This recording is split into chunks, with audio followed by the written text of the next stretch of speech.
the truly incredible Elisha. You've been through all of that. You know, he's been to prison, you've got a 10-year restraining order, you went into a women's refuge, you've got away. Why would you go back? My dad wasn't in my life. My mum was in some toxic, abusive relationships. So that's all I knew. I think when you've grew up in chaos and you're used to chaos all your life, then that's what appeals to you because it's normal. I was on the bed and he strangled me and I couldn't breathe. When he lost it, it was just like a flip of a switch. But what they do to your mind, even when you leave the relationship, it stays with you for a long time. You have to build a whole new life. Did you get it all off your chest? Yeah, I did. Lately, I've been thinking about life and its meaning. Welcome to the Find Your Greatness podcast, a personal development podcast exploring the journey of growth through real life stories. Today we're joined by the truly incredible Elisha from A Journey To Healing CIC. How are you today? I'm okay, thank you. Thank you for inviting me on. Thank you for being here. I know we've discussed it a few times, so it's good to finally get to it. So first and foremost, what makes you truly incredible? I'd say that even though having a life full of trauma, I still use that to try and help other people. So I would like to think of myself as truly incredible. I mean, it can either make you go one or two ways, and I think in my case, it's like give me that drive to start a career in that path and try and prevent others from having to experience what I've had to. I love that. And I'd have to agree. You are too incredible. I've been seeing your podcast episodes, what you're doing with your CIC, and it is truly incredible. And what you've been through, some of the things you've posted, it's like, wow. And for you to be on the other side of that, well, it's obviously a continual process. Yeah. I would have to agree. That is truly incredible. So before the episode, because we've been into this for a while, you were like, I've really been going through many different adversities lately, one after the other. So I'm ready to get it all off my chest. Absolutely, yes, that's right. So is there something really urgent you want to get off your chest right away? I think the main thing is that I've actually gone back to therapy myself. So I had therapy when I left that relationship, but that was straight after. And I've revisited it now. And I think it gets rough and tough and hard before it gets better. So you do realise a lot of stuff. And I've been diagnosed with CPTSD.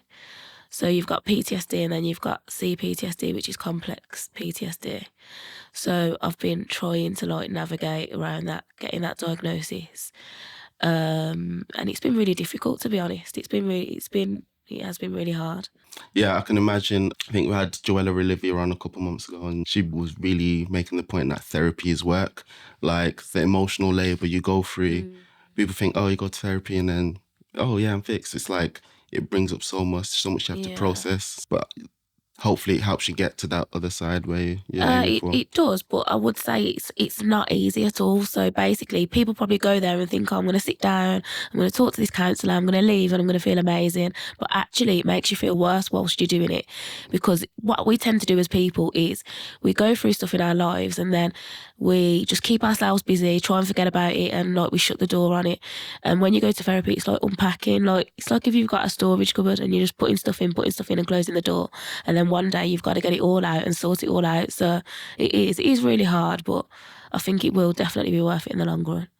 I like that analogy of the storage cupboard. I think we're all going through life, like say, just putting things in this cupboard. Or other, like I think one thing I'm guilty of is more like brushing things under the bed. Yeah. Like, I don't have the capacity to deal with that right now. I'm gonna deal with that later. But then at some point you do have to deal with it. And so like the more that's in there, the more that's gonna unravel and stuff like that. So obviously with your CIC, your aim is to help other people that have been through what you've been through, which essentially is domestic abuse. But I guess the term domestic abuse, I mean, people often say domestic violence. So can you kind of expand on what domestic abuse is then? Yeah, because I think obviously domestic violence is the violent side, so just like the physical acts of violence, being beat up and physically abused. But then the domestic abuse there's also other factors, so what people don't realise. So I think when people hear someone say that they've been through domestic abuse, they automatically assume that you must have been beaten up by your partner, but it's not necessarily that. And so there's obviously coercive control, which is where they, control the mind, manipulate you, and can sort of have you in a state of confusion yourself by their actions. There's financial abuse where, they can manipulate you financially, or some abusers will not let their partner go to work, so they're the breadwinner, so their partner can't leave them because they're relying on them financially.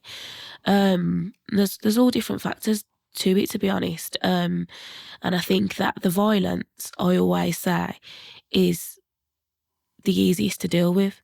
Because if somebody punches you and say you get a bruise, the bruise fades, that event's over in an instant. But what they do to your mind, it stays with you even when you leave the relationship, it stays, with you for a long time. So you've talked about coercive control and kind of the domestic violence. Like, what are you comfortable sharing in terms of like what you went through personally? So I think I haven't really I've spoke about it, and people think that I've said a lot, but I haven't even said 1% of what I've been through, really. I've more like obviously interviewed other guests on my podcast. And I think I went through both. So I went through the physical violence and then the whole like coercive control side and stuff. And like I say, I do really believe that side's harder than the actual physical violence. Well, how long was the relationship? The relationship was on and off, on and off, on and off. It was a toxic relationship. And obviously I got a child as a result of that relationship. So my daughter she's 7 on Saturday. And it's been going on for about 10 years. Or should I say was, because like up until 12 months ago, that was the last point of contact for me. So you've shared a few things on socials. About maybe a month ago, you posted an image that I was in a state of shock, like, wow. And like your face was heavily bruised, and I was just like, wow, you've really been through it. Like, after an experience like that, like, how'd you come out the other side? I think because I've got children and I'm a mum, if I didn't have children, I probably would have just hit the bed, been in bed, depressed, not being able to get out of bed and stuff. But when you're a mum, obviously you have to keep going for your kids. So in a way, it's kind of a blessing. It's hard because you've still got to get up and be a mum, and you're going through all this stuff, and you've still got to like try and act normal for your kids and live a normal life. But then it's also a blessing because obviously it gets you out of bed and it gets you up, and you can't just like give in sort of thing. So in terms of coercive control, was there a pattern, or in terms of your personal experience of coercive control? I'd say, looking back now, there was definitely red flags from when I met my ex-partner, but at the time, because I was young, I didn't really see it as red flags. But like when I first started like dating him, he always wanted to see me all the time, like literally. Even if I said I'm going to visit my nan, he wanted to come with me, like little things like that. And I just thought, oh, he just wants to spend all his time with me, he really loves me. But it was obviously just he wanted to be there all the time to see what I was doing, who I was going to meet, and like not give me no time to myself. And was there like financial control in there, or was it just all? Yeah, there was financial control. When I met him, I was working in a GP surgery. I used to work as a receptionist for 6 years in a doctor's surgery, and he wasn't working. So he takes drugs.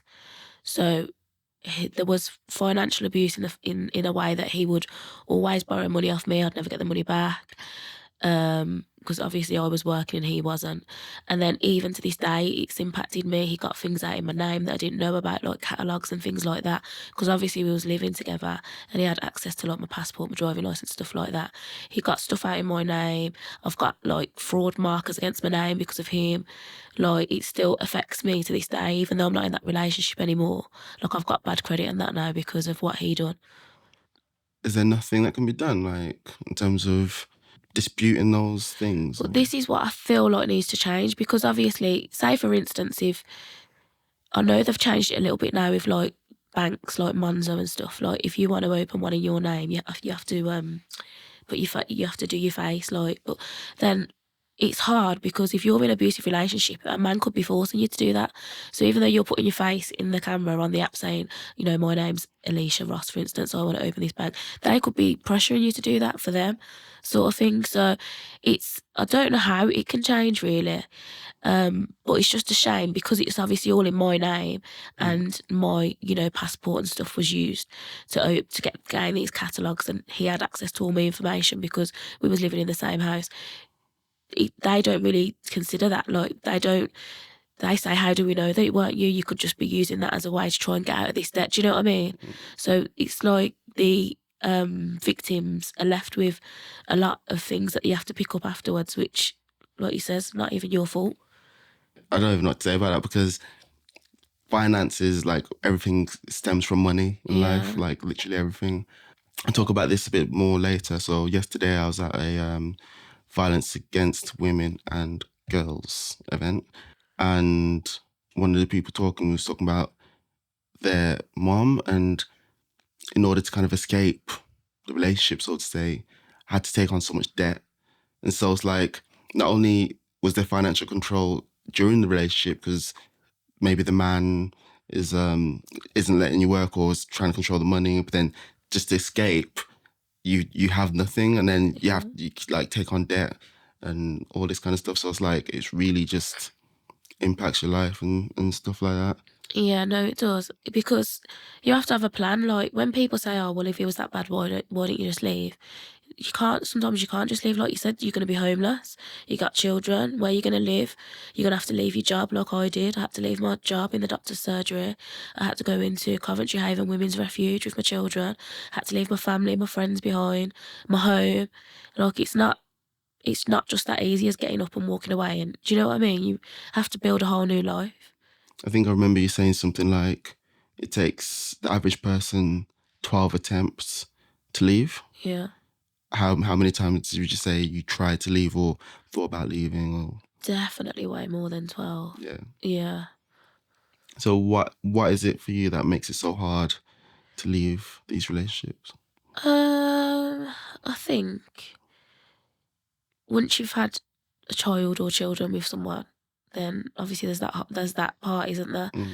If it was just somebody that, you know, you was in a relationship with and you had no kids together and you ended the relationship, you would never need to speak to them again. But when you've got a child and you're trying to make childcare arrangements, or you're trying to still keep it amicable or co-parent, then obviously you still have to be in contact with each other, so it makes it harder. Yeah. Are you familiar with a term called the sunk cost fallacy? No. So it's our tendency to continue with an endeavour we've invested money, effort or time into, even if the current costs outweigh the benefits. So do you feel like for some women sometimes it's like you've put, like in the beginning, like you said in the beginning, it's an amazing relationship and you've both invested so much effort in. So do you think that kind of makes it harder to leave? Because it's like, oh, it was good before, it could be good again. I'd say that it was still, when it was bad, it was still good. So he was like a Jekyll and Hyde character. So there's some days where he would be the perfect man, the perfect dad, and we'd have an amazing, perfect family day. And then there's other days where he'd be really horrible. So I think if he was horrible every single day, then obviously it would have been easier to leave. But because some days he was just like amazing, it was like a split personality, like. Honestly, like one day, you don't know who you're going to wake up to. So one day you're going to get this amazing man, and then the next day you're going to get this really horrible man. So I think if we got that horrible man every day, it would be easier to walk away. But because some days you are getting like, you know, good days, then you do hold on to that. Yeah, speaking of the Jekyll and Hyde, the same event I was at yesterday, that's what one of the women was talking about, like when she was young. She kind of attributed it to like one of the reasons she's successful is kind of she was able to read people, but that's because she never knew how her dad was going to be. So she had to really dial in on how to detect mood, how to detect any emotions. Because like you said, one day it's like, and then next day it's a whole different story. So Yeah, that Jekyll and Hyde analogy, I guess, it's like it makes everything that much more difficult because you never know what to expect. And you do eventually start to learn, like, and pick up on the signs of when they're gonna have an explosion because you start going through it for so long. There's like little things that lead up to it.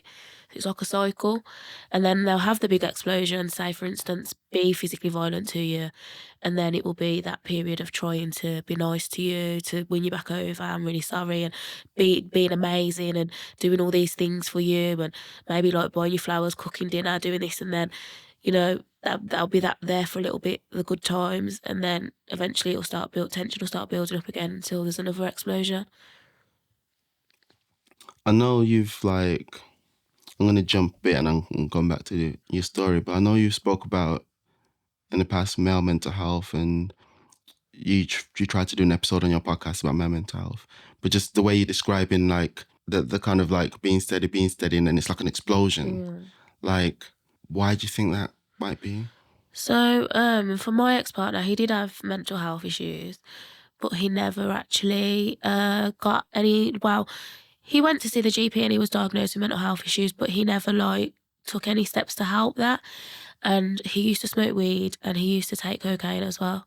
So if you've got mental health mixed with those two drugs, the three things together, it's a really bad combination. So I think that's probably a lot of why, like the drugs as well. And he was using them as a self-help thing for himself to deal with he had his own childhood traumas. He didn't heal properly, so he was using drugs as a crutch. So I think that obviously that when he was taking the cocaine, that's when he would get violent. So the drugs was like a big contributing factor to Yeah, or if he would go out with his friends on the weekend and he'd be taking cocaine, and then he would come home and then the next day he was on a come down, he'd be moody and violent. So the drugs did play a part in it. And I truly believe that maybe, if he would have went to therapy himself, maybe got put on some medication because that's what they wanted to do, but he refused, then he might have been able to heal and be a different person, but he didn't try. He just used to drink and take drugs and smoke weed, and he never tried to help himself really. So you think had he been able to just get off the drugs, for example, he would have stabilized and been a better person, better partner, better... I feel like, I don't know, because obviously there was never a time when he did that, so he could just be a narcissist anyway. Yeah. So it could be that he's using the drugs and stuff as an excuse for the abuse, what he was doing. Some people, they don't take drugs and they don't drink and they haven't got mental health and they still abuse women. So I honestly don't know, but I'd say that for him, obviously he had, his personality was narcissistic, but then on top of that, he was taking cocaine and drinking and all of that, so that made him even more violent. This is perhaps a hard question, but I'm going to ask it because maybe it might help someone or someone might find something in there. But you say violent, like define violent. What did you experience? So one time he actually strangled me, and I was on the bed and he strangled me and I couldn't breathe, and luckily he stopped. But when he lost it, it was just like a flip of a switch, and if he was in that frame of mind when he lost it, it would just be like, it could be dangerous, like the potential to actually kill somebody in that state of mind. So were there points where you were fearing for your life? Yeah, there definitely was, and I think that fear is a factor that makes you obviously stay in the relationship, because when you end it and you leave, like there's times when I split up with him, you're even more scared because you're walking on eggshells, like you're going on the school run looking over your shoulder, like is he going to pop up? Or because he used to do things like that, be across the road, waiting outside my house. He knew what time I was going in and out. So I think when you're in it and you're living with them, at least you know they're there. They can't just pop up and surprise you. Or when you leave the relationship, you're then like walking on eggshells, constantly looking over your shoulder and thinking, oh, is he going to turn up here? Or do you know what I mean? So sometimes it's easier to just stay within it. Yeah. Wow. So you managed to find the strength to leave. Yeah. What was the tipping point that gave you that strength or that push? I think to be honest, if I didn't have children, I'd probably still be in that relationship now. But there was numerous reports to social services, and basically they got involved. And once they got involved, then obviously because I'm a mother and my children, and because obviously it was a bad case of domestic violence, I didn't have a choice. It was like, you need to leave this man, otherwise you're going to lose your kids. So were the police involved? If you're saying it's a bad case of domestic violence, does that mean the police were aware of what's happening and stuff like Yeah, that? the police was involved, yeah. And were they able to do anything in terms of prosecution or anything like that? So when I left Birmingham and I went into the Women's Refuge, he was sentenced to 3 years and I was granted a 10-year restraining order. That was in 2018. That doesn't run out until 2028. So that 3 years, so that he would have come out since then. Do you feel that restraining order is effective in kind of protecting you? No, because I had no contact with him for 4 years. He went to prison in 2018. He was given 3 years, but he'd done half of that and then come out. He'd done 18 months and then come out on licence for 18 months. And then I stayed out of Birmingham from 2018 up until September 2021. I moved back to Birmingham because I was away from all my family, all my friends. Obviously, I'm a mum, it was hard. And my mum is like my biggest support network with the children. And she doesn't drive, so it was always me driving back to Birmingham. Obviously, like I said, all my family, my nan, my friends, everything was all in Birmingham. And I was just felt isolated. So I felt isolated when I was in the relationship, but then I got away and moved away and I felt isolated again. So I didn't feel no different. So in September 2021, I decided to move back to Birmingham, and then that was fine. You know, like I says, everything was fine. I'd had no contact. And then June of 2022, I've re-entered that relationship since I left. So I think this is the point where people probably look at me and think I'm absolutely stupid and I'm crazy.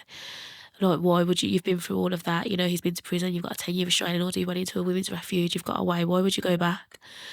But I think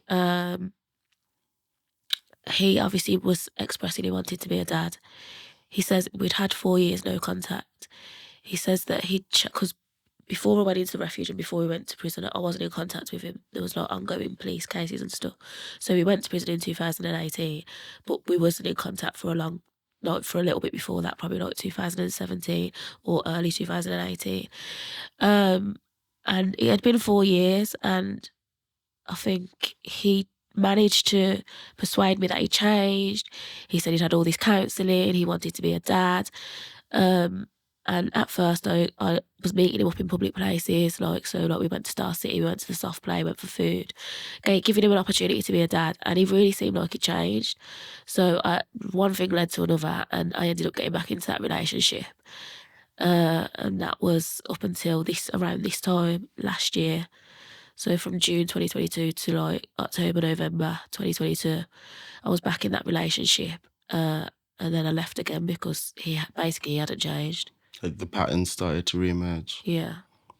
But this time around, were you like able to just instantly see the patterns and leave, or? He was, so like I said, he was good in the beginning. I didn't let him know my address. I didn't let him know where I was living. I was meeting him in public places, allowing him to be a dad, and that was all perfect. And then I think as soon as he was probably playing a game because he was everything was going well. He wasn't lying. He did go to a place called CGL, and he was doing counselling for his alcohol addiction. And I know that he was going there, so he was putting in a bit of effort, but then I don't know how much, because he would still continue to drink. He'd go there, but then he'd still drink on the weekends and stuff. So I suppose it is hard to break those habits if you've had them all your life. But he was everything was going really well. And then I think as soon as I allowed him to know where we were living and started letting him come to the house, that's when he slowly started changing, and it was kind of a bit too late then because he already knew where we lived. Yeah. And yeah, things started happening again. And I think I did try to obviously leave before the October, November time. But you can't just, people like that, you can't just say, oh, that's it, I don't want you to come round again. It doesn't work like that. It's hard to get away from people like that. So having obviously now you've got no contact again, but the fact that you went back, like, why do you think people go back to these relationships? I think for me, I was wondering. I think, to be honest, to be completely honest, I think that's the only person that I've ever loved. I've ever been in love with, like that one person, and I gave my absolute all to that one person. And obviously, like that relationship ruined me. I don't think I'll ever be able to love anybody like that again. But I think also for me, like I always used to think, what if he has changed? What if he's telling the truth? And there was always that what if factor, because I suppose some people do have the potential to change.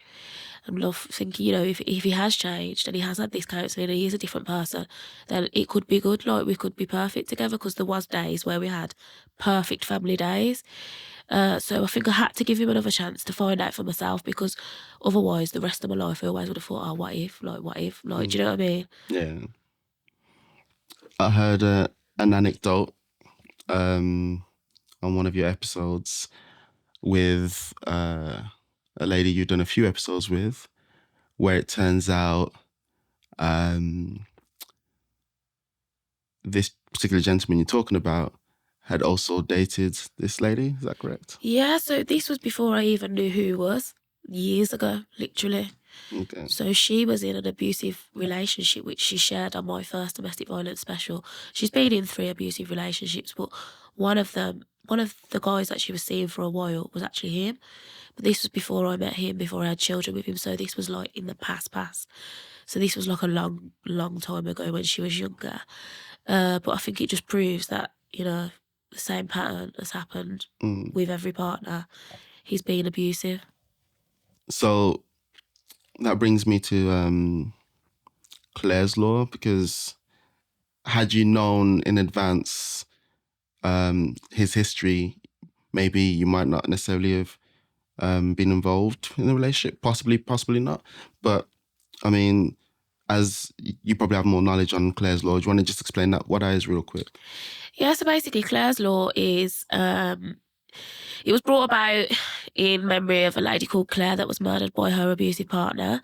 And now if you're starting to engage into dating, or if you're in a relationship, or you're seeing a guy, all you have to do is go to the police station with their name and their date of birth, and they will let you know. If you've got any suspicions, you can just go there, provide that information, and they'll let you know whether they've got any history of domestic violence. And so for you, do you feel it's useful for women to kind of utilize Claire's law, or? I do think it is, but it's hard because, as I say, with these kinds of men, in the beginning, they're perfect.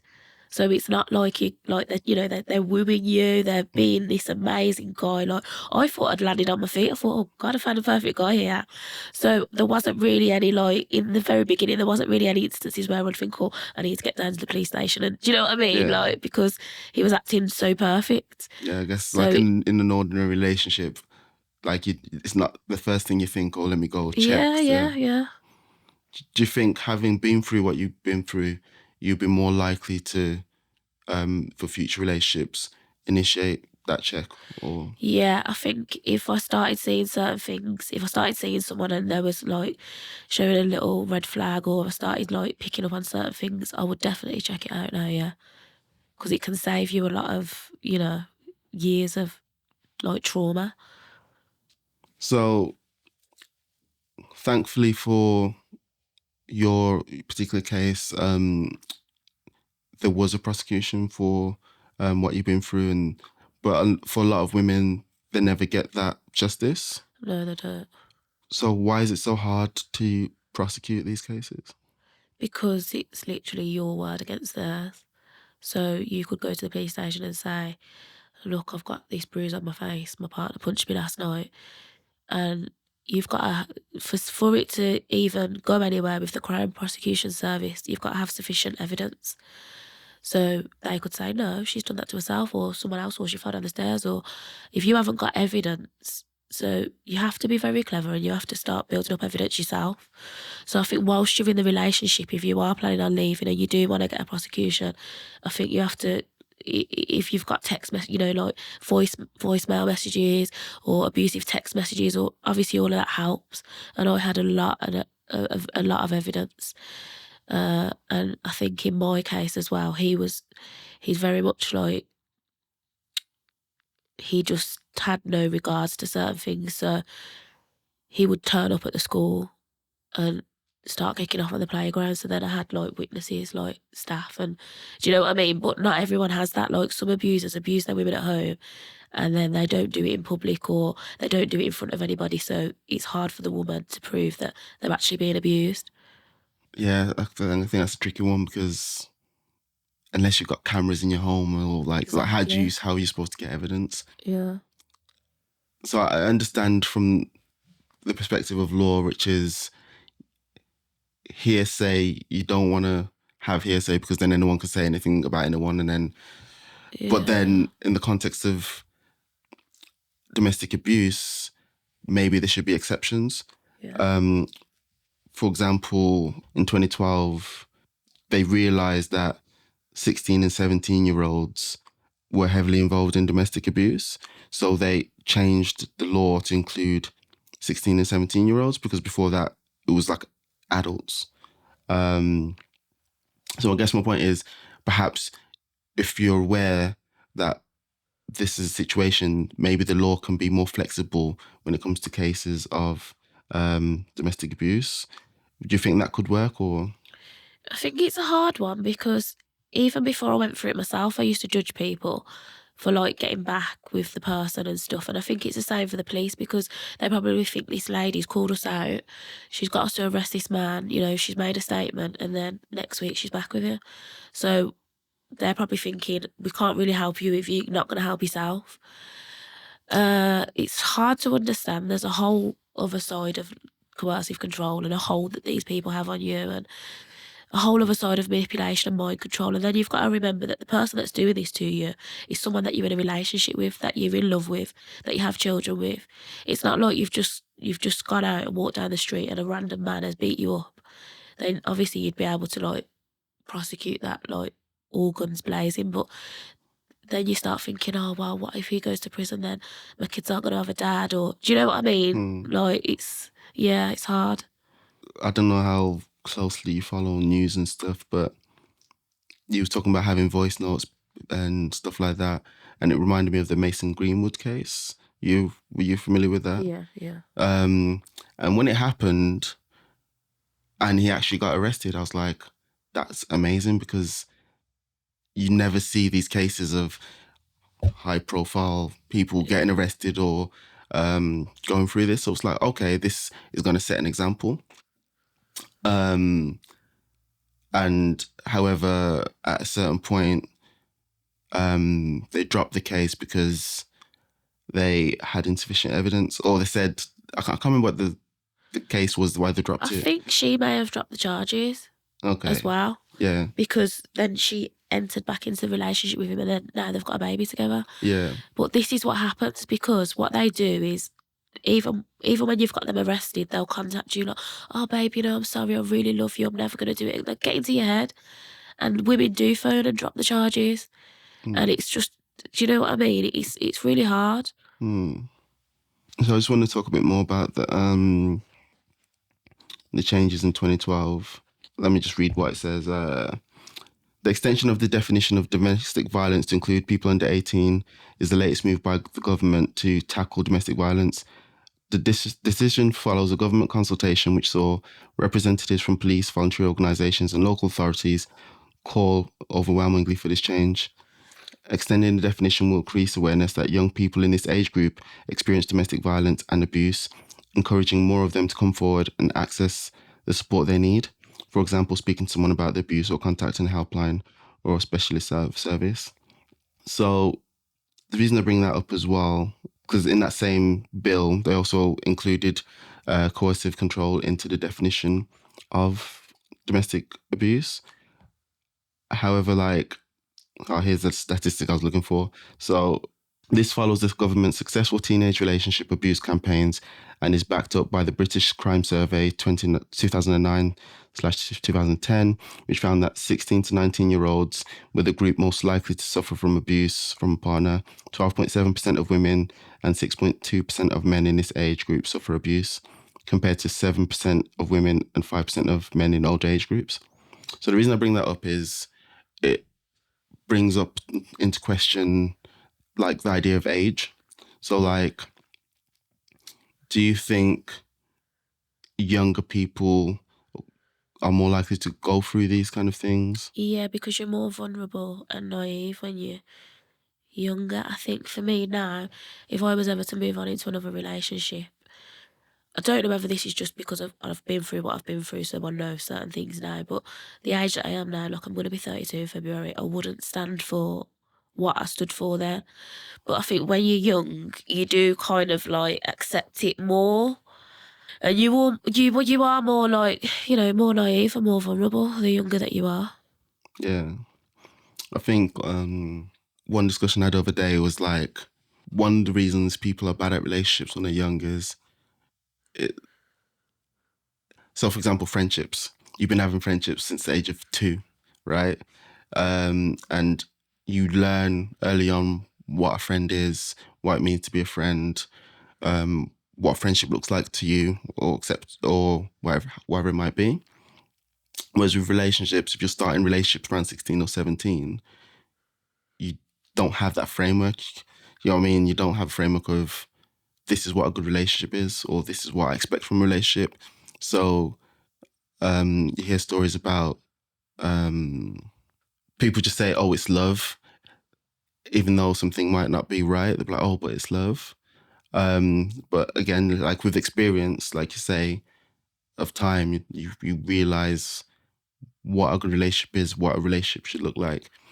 So it's one of those things where I'm like, what can be done to I figure that also out? think as well, a lot of people that end up in these abusive relationships, their partner is near enough every single time older than them. So like my abusive ex-partner was 5 years older than me. It's not like he was like 20 years older than me, but they're always normally older than you. So it's a bit easier. They're at an age like, that you haven't reached yet.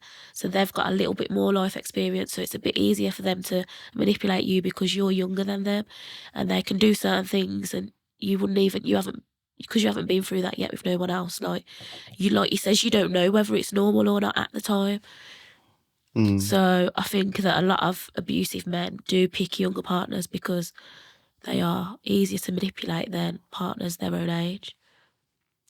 So is that an education thing then, in terms of pointing out, like government campaign or something like that, pointing out signs of abuse or signs of coercive control or signs of manipulation, that kind of thing, so young people can kind of recognize these signs? Yeah, 1,000,000%. I think it needs to be taught in schools. I used to be a youth and community mentor for Go Girl Birmingham, and I used to do workshops with the teenage girls at the youth club on healthy relationships. But I think that kids should be learning about this stuff in school. There's a lot of grooming happening. There's a lot of older guys getting with girls, like I said, even just 5 years younger, buying them designer handbags or buying them alcohol or, and these girls are thinking, oh, he's spoiling me, but really you're being groomed and they're abusing you, but because they're buying you nice things, this isn't in every case, but in some cases, the girl thinks that they're being spoiled and they accept that treatment or, they accept that man being abusive to them because they think, oh, well, he's buying me this designer bag or, do you know what I mean? It's great that you're helping young people in this regard, because I've started working with young people this year as well. And like I said, the event yesterday, the Vogue Violence Against Women and Girls event, it was run by young people. That's amazing. And in coordination with the police commissioner and some other high-profile people. It was Alison O'Connell, or there's different ones for every area, but there's a West Midlands Violence Reduction Partnership, and the Chief Crime Commissioner Alison, she's absolutely amazing. She's done so much to try and get things for like young girls and women going through domestic. She's so good. Could be. I'll have to look up exactly who it was. But moving on, you mentioned that you've been recently diagnosed with complex post-traumatic stress disorder. Yeah. That CPTSD always gets me like, what are the letters? But I've also heard you mention that analogy where you mentioned like the brain of a woman who's experienced DV is like that of a soldier who's been to war. So that must be really hard. Like, can you elaborate on that? Yeah, so basically, when you're in that relationship, you're always in fight or flight mode because, like I said, you don't know what you're going to wake up to. So similar, like if you're a soldier and you're fighting in the war, you could get injured today. You could get you're in harm, sort of thing, and you're always walking on eggshells when you're with abusers because you don't know what's around the corner, whether you're going to get beat up that day or whether you're going to have a nice day. So I think you're always in fight or flight mode, and I think now, like I says, that I've been away from that situation and I've gone back to therapy and I've had this diagnosis, I actually think that my life is harder now because when I was in it and I was living in fight or flight mode, I was just carrying on doing the school run, doing this, doing that. When you leave it and you have to sit down and think, actually, I've really been through this, and open up about it and whatever, then yeah, it is hard because you're not really in fight or flight mode no more, but you're exhausted. You're absolutely exhausted because all your life for years, like 10 years, you've been going through ongoing trauma. So when it finally stops, it's very hard. It's exhausting. I can imagine. Like the mind and body are one, and of course it's exhausting because your mind is in overdrive and your body is following suit, and stressful situations in life can lead to health problems and all sorts of things. And I was watching a video the other day which blew my mind. It's a psychologist called Gabor Mate. I'm not sure if I'm pronouncing his name correctly. You heard of him? Yeah. Okay, yeah. So he was saying women are more likely to suffer from autoimmune disease. And why? And it's because of all this trauma. When you experience all this trauma, and not only your own trauma, you're more likely to embrace the trauma of other people as well, Yeah. and take that in. So like the healing process, I guess, it's a lengthy one. Like, do you feel like everything you've been through, obviously you have the CPTSD diagnosis, do you feel like you've had physical health issues as well? Yeah, I would say that I do suffer with my immune system. Like even now, currently, I've explained to you earlier that I've got a lot of allergies now, so I have to take these strong antihistamines prescribed by the GP every day. Some days I wake up and it's like I've got a full-on cold, but I haven't. It's just there's it's rhinitis or something like that. The GP told me it was called, but that is actually an effect of having prolonged stress. It can affect your immune system, so I can pick up like things quicker now as well. Whereas before, I think I used to be able to go around people that was ill, like with the flu or whatever, and my immune system was really strong. Like I could sit in the same room as them, be at work with them, go home, and I wouldn't be ill. But now I do find that a lot of times I'm more ill than I used to be in the past. And stress, yeah. We spoke about this on an episode of my podcast. When you're constantly in a state of stress as well, your body keeps on producing cortisol. And no matter what you do, so you could go to the gym 3 times a day, you could eat healthy, your body will still, as long as you've got that stress in your life, your body will still keep producing this cortisol. So it's harder to lose weight. That's not my situation, but I'm just saying, like, in general for people. But yeah, I think my physical health now, I think recently, the last time I was supposed to come on the podcast, I ended up in hospital, finding out that I had an ovarian cyst. And I don't know whether was brought on by all the stress that I've been through, because they explained to me, yeah, that can happen. So I do think, yeah, I used to be really fit and healthy, but now my immune system's not so good, and I do get ill now. So I want to touch back on that a little later on. But what does healing mean to you? I think healing is a lifelong process. I'm nowhere near healed, and I don't know if I'm making any progress in my healing journey, but I'm just trying. I'm actively trying to go to therapy. I'm actively trying to use my experience to help other people as well. And that helps with my healing, knowing that I'm able to share my experience with others and try and help them through that or get them out of that situation or prevent that from happening. But I think healing to me just is, just trying your best to try and close the door on everything what you've been through and make a positive life for yourself and not allowing that to impact you and bring you down for the rest of your life. So, do you have tools for healing, or Oh, not necessarily. Like I said, I do attend therapy, and I do try and I like to go for walks and stuff, and that helps me with my healing. Just getting outside, and when I go for these walks, I don't take my phone with me. So I just like do it when the kids are at school or whatever. Just go for an hour walk, and I'll leave my phone at home so I can't like be scrolling on Instagram. I distracted? can't, yeah, and just walk and just think and be in nature. Just walk round even the local park by my house. Just do an hour walking around there, and I think that helps with my healing. Like, yeah, I think walking's the most underrated thing. Like, I've been walking less, but like at the beginning of the year, I was going like 8 mile walks, and people are like, "Why are you walking so long?" Like people are like, "Huh?" yeah, Like, but it's like it's just this time where you just switched off and you just I don't know what it is about motion, but your yeah, mind's just doing what it needs to do. yeah, Um, the other place for that as well is the shower. Again, just your mind just it's yeah, something about water that's yeah. healing. That's exactly the same as me. Yeah, and your mind just does what it needs to Yeah, to and I do. think I'm a water sign as well. My star sign's a Pisces, so if I'm just even having a like relaxing bubble bath when the kids are in bed, that's like I love that. I'm a person where just sitting at the beach by the waves and the sea, like I could Mm. just sit there all day, not do nothing, just sit and by the water, and it will feel calming and healing to me. Um, Talking about healing, something you said was you can't heal in the same environment that made you sick. Yeah. And do you feel like changing where you were helped a lot? It helped to a certain degree, but like I said, I still felt I actually ended up being depressed because I was isolated. So when I was in that relationship, I was isolated because I couldn't really see my family and friends because I was spending all my time with him and he was very controlling. But then when I left and I had to move out of Birmingham, away from my family and friends, so I still couldn't see them anyway.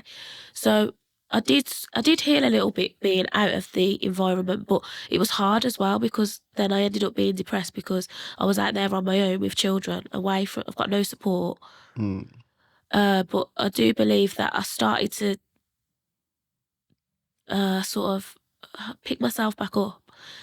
And then I always think now I probably made the wrong decision moving back to Birmingham because I probably would have just started healing and living a new life. And I came back. Mm. But then, like I said as well, when you're a single mother and you've got like you need like your mum and people to support and help you with babysitting, Yeah. it was hard being out there with no one.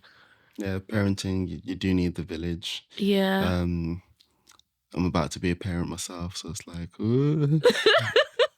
But yeah, just trying to figure out the logistics of everything. Like, Yeah. there's two of us, so I can only imagine. Like, we haven't even started the parenting process yet, so I can only imagine what it was like for just having just one of you. Yeah.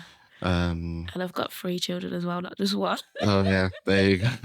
It's Juggling. hard. I'm not gonna lie, it is hard work. Speaking of the children, how has everything affected? So you said you got 3 kids. Yeah, You said one of them was 7 with the gentleman in question. yeah. So were they all with the same gentleman? No. So my first daughter, she's gonna be 13 in June. Mm. So that's from another relationship. So she sees her father. We co-parent. We get on.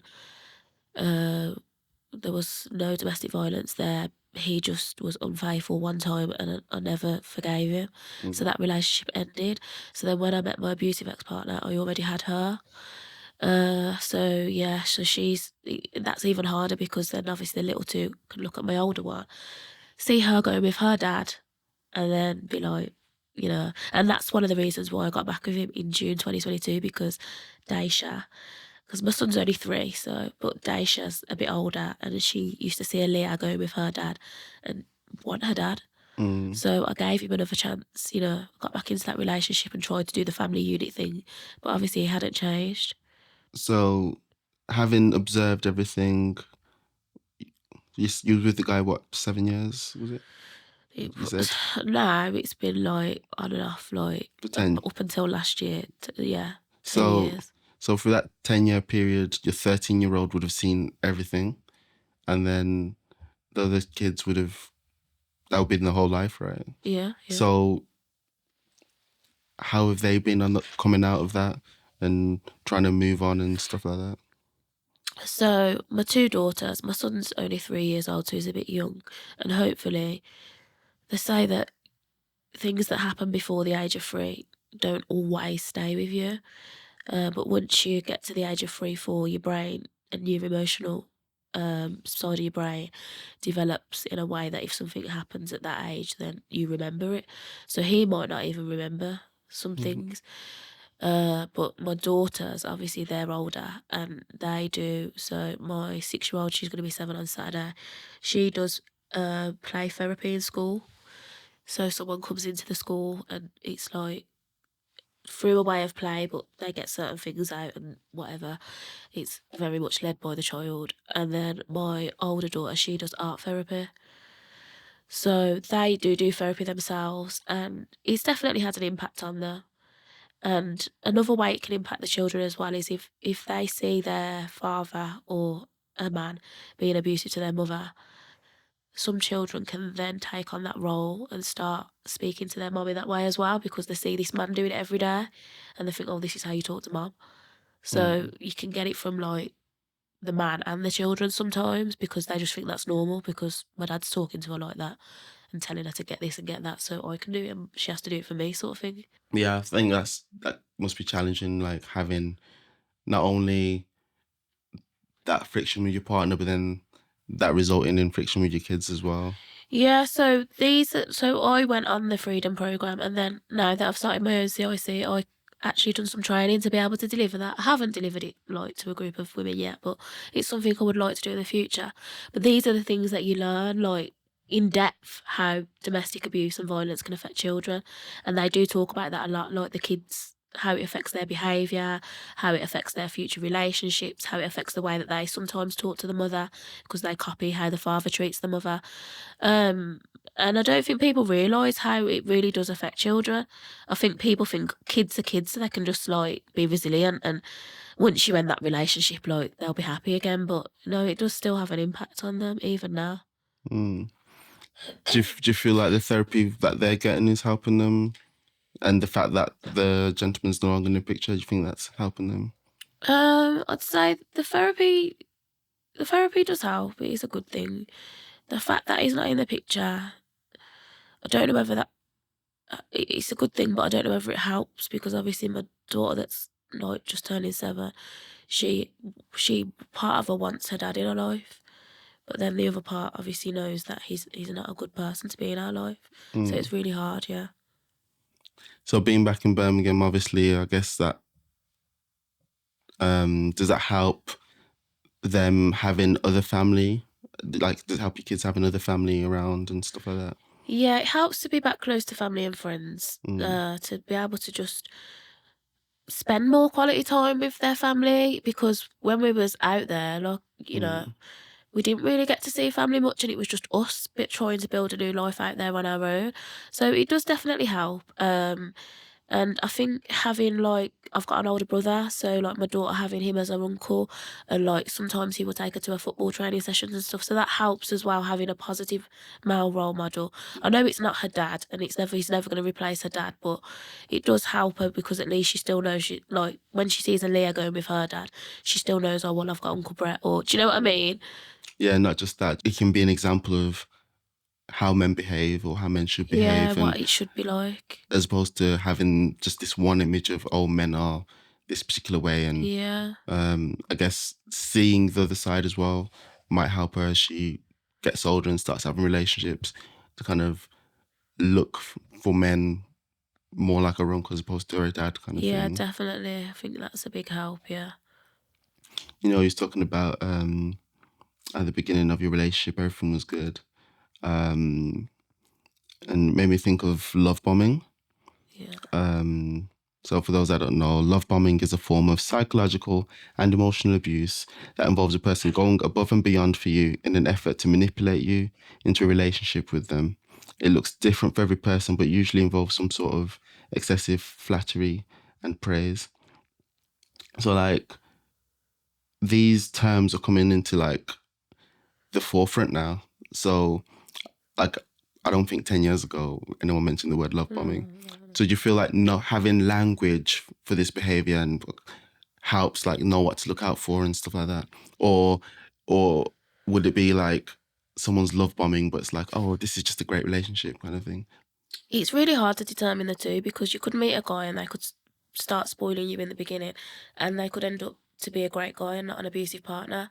But then you could meet a guy and they could be amazing in the beginning and it could be love bombing and then they end up being abusive. But I'd say the love bombing happens as well. In these abusive and toxic relationships, it happens when you split up with them as well. So every time you try and leave them, you know, you get flowers on your doorstep, you get this, you get that. Like, it's a tactic that they use to try and win you back round. Talking about like what's in love bombing being like a popular thing now as well. I've heard you mention the word toxic a few times, and even on your podcast, you said you actually referred to yourself as a toxic girl. Yeah, Like I not was. necessarily now, but like referring to I just your was. past I self. definitely was, yeah. So what is toxic then? Like how would you define that? I think the reason why I say I was toxic is because I was engaging in that relationship and I kind of like, how can I put it? I think you have to take some accountability for the fact that you just kept staying in it and getting and allowing it, and so obviously parts of me was toxic as well, and I think I didn't have a father growing up. My dad wasn't in my life. My mum was in some toxic abusive relationships, so that's all I knew. So I think yeah, there was parts of me that was very toxic, and sometimes you know, I've had opportunities where before I got with my ex-partner that was abusive, I had an opportunity to be in a relationship with someone else that was dating. And I did used to think back then, my mindset was like, he was too nice, he was boring. And I never gave him a chance. And then I gave my ex-partner a chance and then look what ended up happening to me. Nice guys finish last. But now like a video came up on my YouTube feed just about that. I think it's the Diary of a CEO. I think he had someone on the other day talking about just that, like women, why women go for the dangerous guy, something like that. So I'll probably have to check out that episode. But it's like, I guess boring is safe, but like, I guess, is it the excitement of it? I think when you've grew up in chaos and you're used to chaos all your life, then that's what kind of like appeals to you because it's normal, and you see what is normal, like a normal nice person, as not normal. So it's the opposite way around for you. So someone that was being really nice, you'd be like, oh, like Yeah. this isn't normal because I'm not used to this. Do you know what I mean? So your brain works the opposite to a person that's grew up in a normal environment. You know what? The one relationship where I'd say I had, like, I'm not an argumentative person. I can't imagine myself having an argument. But like the individual, there was a small conflict, whatever it might have been, but she was expecting a big reaction from me. And when I didn't give her that big reaction, she couldn't process, like, to her, it meant I wasn't feeling something. And sometimes maybe, like you say, people grow up seeing these toxic environments and then thinking that's how you express love. And so when you see someone not reacting, it's like, it's Feel like, like they don't love you. yeah. And I never know how to process that. Like when people say stuff like if you don't have an argument, it's not love, or stuff like that those kind of statements. Because like I don't argue. Like we can disagree, Yeah. but we'll talk. Yeah. Do you know what I mean? Yeah. And we might not talk right away because maybe you might want to process your feelings. I might want to process my feelings, but we'll talk. Yeah. So I think maybe there's something in the culture as well, because if you look at Summer Walker's music, she has a song called Toxic, doesn't she? Yeah. Was it Ooh Toxic? Yeah. And then in another one of her songs, she says, there's a lyric, and she's like, we're both bad at trusting, relationships toxic. But it's kind of like, in a way, putting on a pedestal like this is what relationships are. And so if people listen to this kind of music, and then it's happening in their environment I anyway. just think it's normal because that's what they're singing along to Yeah. every day. Yeah. So I guess going back to the models you have growing up, we were talking about teaching and stuff like that.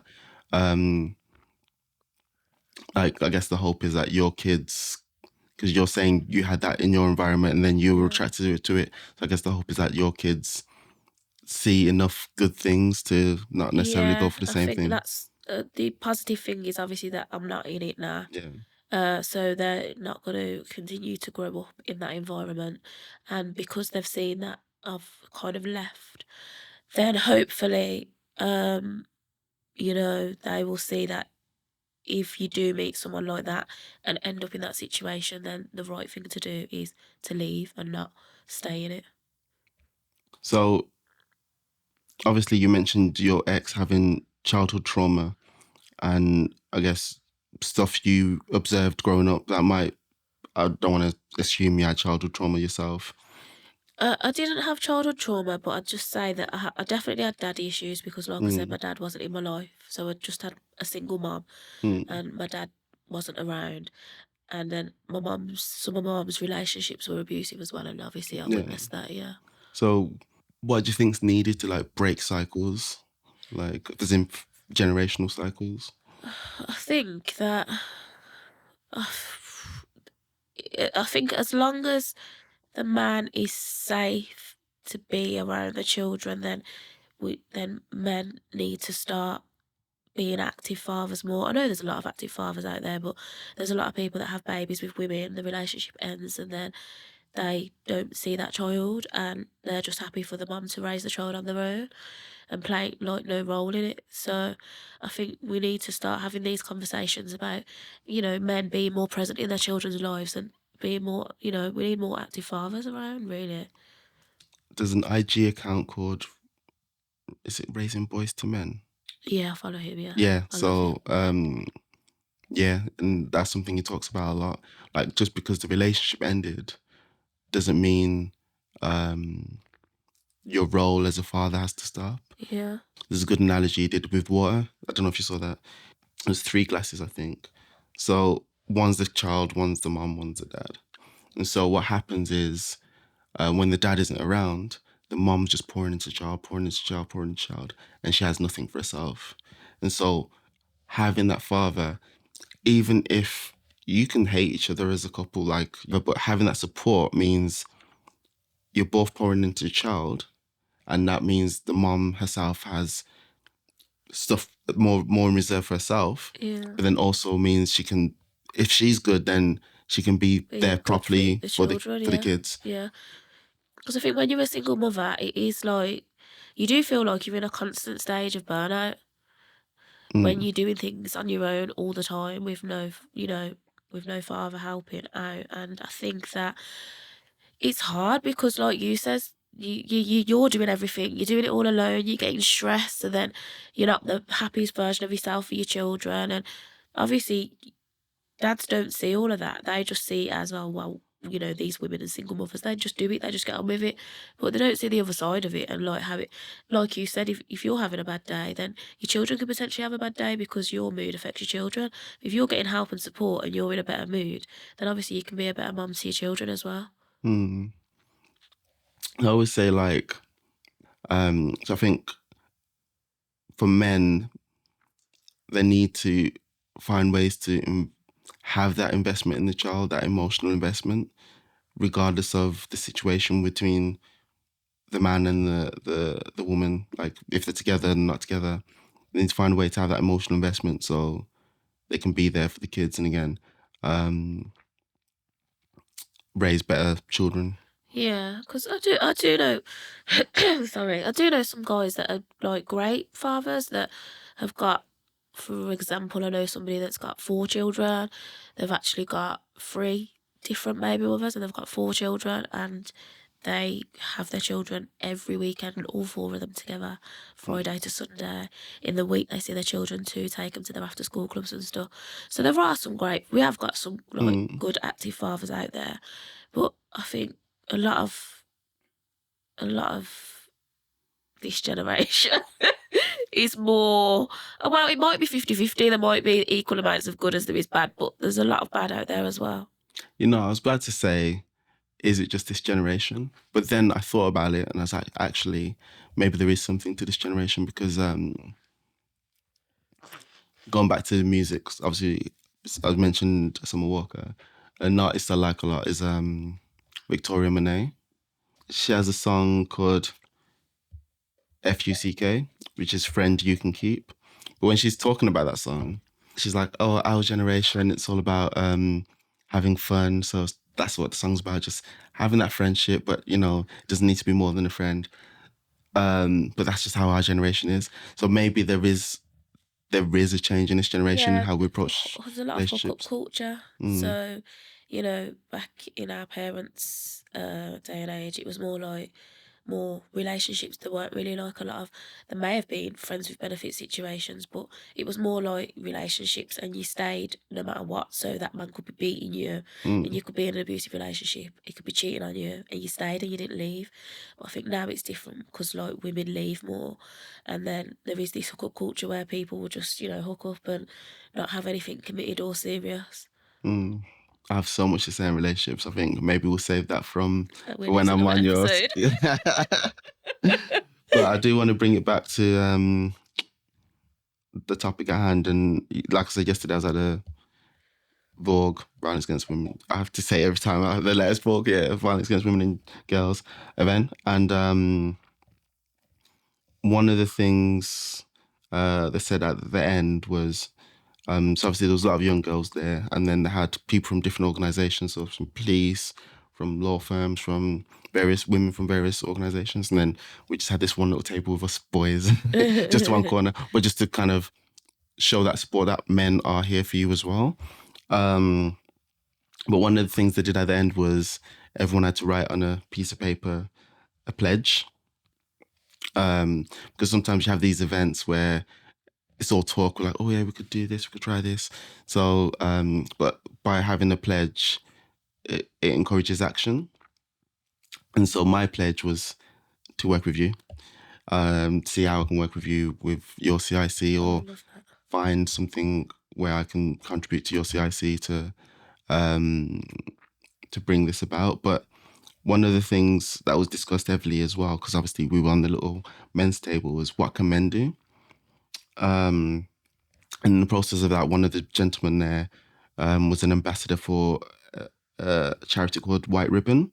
And White Ribbon, I'll just read their mission statement, which is, our mission is to prevent violence against women and girls by addressing its root causes. We work with men and boys to change long-established and harmful attitudes, systems, and behaviours around masculinity that perpetuate inequality and violence. Our work is preventative. We want to stop violence before it starts. So I say all that to say, from your point of view, what can men do to contribute to change? I think maybe sometimes men will have friends that will know that they're abusive to their partner, and they won't necessarily say anything to them. They'll just sort of like still be friends with them. I think holding your friends accountable, you know, that abuse is not okay. There's also the perpetrators program. So women can do something called the freedom program, which I explained I done, and you learn about signs of abuse and stuff. But there's the perpetrators program, which men can go on, or some men are forced to go on if they've been convicted of domestic violence. And if a man feels like he's quite abusive or has like bad temper or, you know, bad tendencies, they can refer themselves onto that perpetrators program to learn more about how the abuse affects women and children and what abuse actually is. They can learn what it is themselves, because a lot of men do think that if they don't hit you, they're not abusive. Mm-hmm. And I think you said something really impactful there, which is understanding the effect. I think because these things are so private, so no one really wants to talk about, oh yeah, I was this, I was this. Because these things are so private, actually, the true impact isn't witnessed, isn't taken on board. And like just what you're saying with the perpetrators program, in knowing the impact you're having, because like from a young age, we're told stealing's bad. This is the impact of stealing. But I mean, it should be very obvious. Yeah. You hurt someone, but I think maybe for some of these men, they think, oh, I hurt you physically. It was like you said, a 30-second thing. Yeah, It's no, over. it's over. Yeah. But actually, this impact is lifelong impact. Yeah, and you they need to don't- understand that yeah. this is a lifelong impact. Yeah. You're changing this person's brain chemistry, you're changing their attitudes to everything. Yeah, Like, they don't realise that side of it. And I think if you're a strong woman, a mum as well, and you just get up and keep going and doing life, they just think that they actually haven't impacted you. Like, oh, well, she's still living life and stuff. Like, I can't have impacted her that much, but it does. But they don't see that like, how it really affects your brain and your mind and how it affects the children, because they just see you as still carrying on life. So they probably think that they haven't really had that much impact on you. So extending on from these programs that exist for men, obviously you've created your CIC, A Journey to Healing, which I'm assuming is more targeted at women, or Yeah. so why the name A Journey to Healing? Because I think that's what I'm going through at the moment in life. I'm on a journey to healing, and I would like other women to be able to start that journey to their healing process as well. So do you want to say more about the CIC and what your plans are and that kind of thing? Yeah, so I haven't done a lot with it at the moment. I've more been working on my podcast at the moment. But my plans are I've got in the new year, I'm starting a drop-in once a week for 2 hours for ladies to be able to come, tea, coffee, refreshments, talk about, any abuse that they've experienced or still experiencing, or, someone could even not be experiencing domestic abuse, but want to come along and learn more about it. So that's just going to be 2 hours once a week. Just a drop-in service really to discuss domestic abuse and its impact, and let people come along that are, want to know more or that are going through it themselves. And then I think we're just going to start there and see what I get out of that. And I would like to, like I said, I would like to facilitate a freedom program as well, but it's just finding the ladies to come on that sort of thing. So hopefully if I start the drop-in, I'll be able to get the people from there to run a freedom program session myself. Obviously, you mentioned your podcast there. What's the reason you started your podcast? I never, ever thought I'd start a podcast. And I was a guest on Sinner's podcast. And then I was a guest on Cancel Culture podcast twice as well. I think that's where I first saw you, Council Culture, with Joella. Was that the one you was on with Joella? Yeah. Okay, yeah. So I went on those and I tried to talk about, I wanted to go on there and talk about domestic violence and serious issues. And I think those are more like entertainment podcasts. So I couldn't do it. So then afterwards I left and I thought, do you know what? I think I might start my own podcast. Like to talk about mental health, domestic violence, and, things that people don't really talk about on podcasts. And then I just had the idea and I ended up starting, and here I am. And here we are. And like, you are getting loads of amazing feedback. I see at least once a day, it feels like someone posts a message to you about how impactful your podcast has been. I mean, just last night, someone posted that they're blaming you for the lack of sleep because they've just been watching all your clips, and just kind of like how you're impacting people's life. And like we were just saying a second ago about normally these issues are kept so private. Yeah. Like, people don't know that there's a voice out there. Yeah. People don't know that they can hear someone that's going through the same thing. So it's such a refreshing thing to hear people's actual stories, because this is the kind of thing that stays in the home and people feel so much shame about, and There's a things lot of like people that. that go through it that you don't even know until I come out and done my podcast and stuff, people didn't know that I'd been through it. I've had messages from people saying, "Oh my God, I've known you all these years and I never knew you was going through anything like that. Like I never would have thought it." And then I've also had people say that I've got no shame because I'm just sitting down talking, like telling my whole life story for people. But for me, if I'm helping other people that are sitting at home watching, that are going through it themselves and giving them a little bit of light at the end of the tunnel, then those comments from people saying, you know, I've got no shame, I'm sharing all my business on the internet and that, they don't really mean anything compared to if I can help other women. Definitely. And like from what I can see so far, you're definitely helping people. Even when, is her name Emmy? Yeah. Like she's been on your podcast several times and she said the same thing. She gets similar messages because nobody talks about it. Yeah. Like nobody talks about it. So I think that's always the start of change is when people start talking about things. Yeah. Yeah. On the program, at some point, they were talking about arranged marriages, and this young girl was opening up about there's no distinction between arranged marriage and forced marriage, and like how the law making that distinction actually it's like a get out of jail free card, because if you're saying, oh no, it's arranged, but for Yeah. them it's still forced. But I bring that up to say like this is a whole new category of people are starting to talk up about arranged marriages, forced marriages, and not going through those kind of things. Like these things that have just been kept in the home for so long. The more people talk about it, the more people can actually be like, okay, this is what's right, this is what's wrong, Yeah. like, and look for signs themselves. And Yeah, because in some cultures, domestic abuse is normal. mm, Like within the Asian community, the Muslim community and stuff, mm, it is, you know, they do experience it a lot and it's normal and mm, all that what they think is normal. But now I think people are starting to realise that actually husbands shouldn't treat you like that. When I was in the women's refuge, I was in there with a Muslim girl that had left her husband.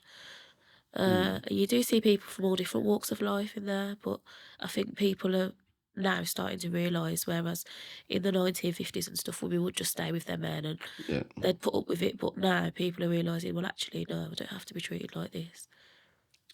You mentioned the refuge a couple of times, and before we go to closing, I'll just come back to that because I guess that's been a pivotal part of your process, and for many women, like that's the first step to finding a new life. So like you want to expand on like the power of refugees and how they've helped you and helped other women.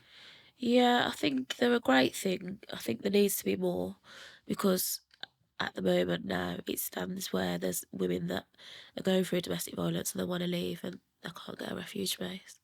Hmm. So it is, you know, it's like the NHS with, you know, hospitals.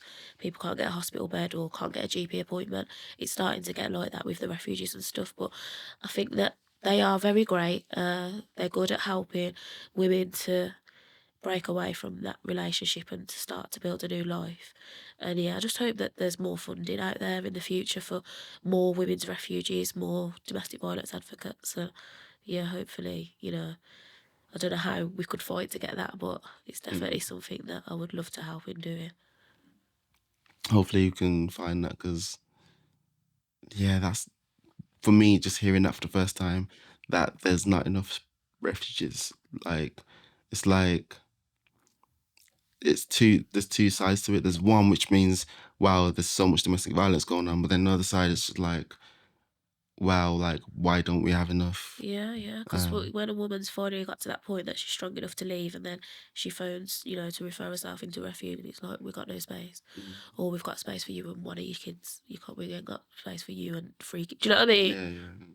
yeah. Like, Well, I'm gonna go to closing, and before that, I want to borrow your question. So normally, I ask, "What would you tell your younger self?" yeah. But for the day, because you have your magical question, uh, what is one thing from your past that you like to make peace and move forward from? I think I've made peace with the fact that life isn't always going to be what you planned it to be. Because I used to think I was a failure because I always wanted to have one partner and, you know, a happy family unit and all my kids with one person and stay with them. And I used to really see myself as a failure because obviously that hasn't happened in my life. But I've made peace with that now and realised that, you know, it's not my fault and sometimes these things happen. That's amazing. So, quick question. Did you get it all off your chest? Yeah, I did. I did. You feel lighter now, right? Yeah. No, but that's the power of conversation, like just letting things out. It's like a release. It's powerful. So first and foremost, thank you for coming all this way Thank you for having me. and having this amazing conversation, sharing. Like as you were speaking, I was like, that's a nugget. That's a nugget. So many amazing things that I know people are gonna hear and be like, oh wow, they can connect to that. And it's going to help people. And that's like the first and foremost the reason why we both do our podcast. Yeah. Is to help others. And I'm sure people will be able to engage with your story and help them with what they're going through. But also just in general, a lot of the discussion we had was quite educational. Yeah. And I think around like, so when we originally spoke about doing something like, I knew I could do a podcast with you, but I just didn't have enough knowledge in the area to explore it properly. So the fact that we're doing this, I've learned so much myself around domestic abuse, domestic violence. And I feel like within this episode, there's just so much people can learn, and that having that understanding, having that knowledge will help kind of hopefully try and mitigate these kind of things from happening in the first place. Yeah, hopefully. Well, let everyone know where they can find you. I know you got like 20 Instagrams, so let them know everything.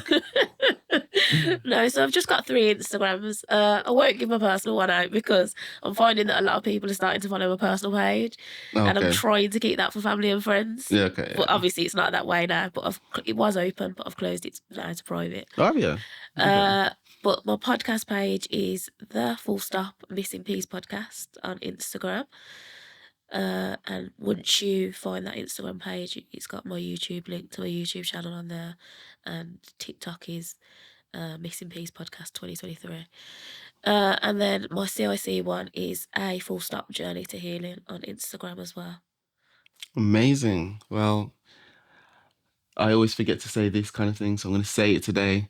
Make sure you like, make sure you comment, make sure you subscribe, because that's how we're going to grow the platform. That's how we're going to be able to have more amazing conversations like this. And that's how these conversations are going to reach more people who need to hear them. Yeah. So I always forget to do that, like And little make sure social you press media. the notification bell. Hey, she's a professional. She knows how to do that. So on that note, we out. Hey. Oh, that was good.